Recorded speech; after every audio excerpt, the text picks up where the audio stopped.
by the time that we decide to go for modular content, we have to go for customer-centric modular content. That means we stop doing our brand selling or our portfolio selling, but to start addressing customer needs with the right content so that we can actually create in a modular way to activate channels.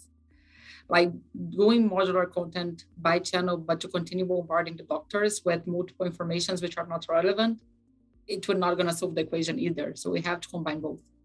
I try not to talk about modular content, honestly, because I think it confuses people. I sometimes talk about like breaking content up into Lego pieces so they're more consumable and reusable, right? For brands to kind of get it. But a lot of the time, the modularization of the content that's being produced by our brands, someone else does, because it gets very complicated very quickly. I like Tor's point around quicker A/B testing and all this, and I think that's the vision. But a lot of it is just to sort of stop recreating the same rubbish, right?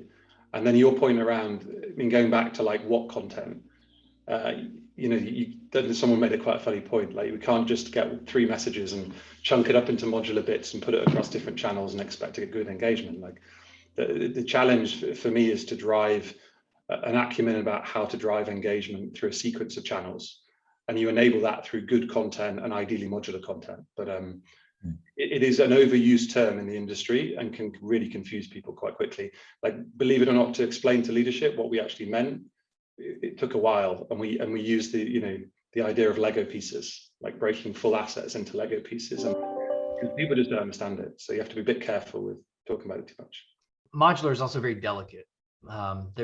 It's like saying you can cook, right? Like, because you pop a bag of popcorn doesn't mean you can cook, right? Or maybe you can cook a 5-course, full-blown rated meal, right?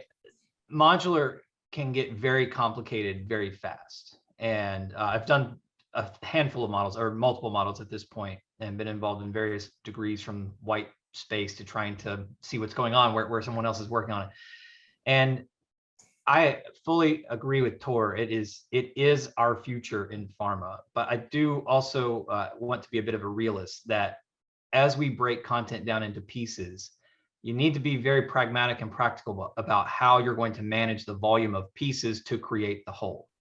And that is a real operational challenge that if you're not in modular yet, you will discover very early on. If you're already in it, you're probably struggling with that. If you've solved it, please tell all of us how you've solved it, because I think we'd all sign up for that webinar too.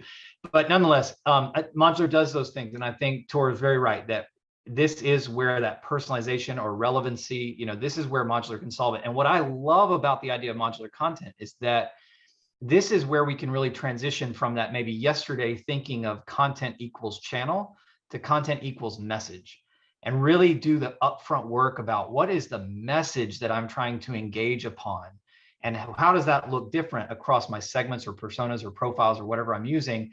And then after I've got that sort of built in a channel agnostic, more modular way, I can be very intentional about the channels in which I'm going to use to deliver that. And that sort of formulaic equation of how we get to more relevant or more personalized content is absolutely the right direction of travel in a very complex opportunity to do that. So I love it. I'm a full-blown fan of modular, but also am sort of real about the challenges that come along with it.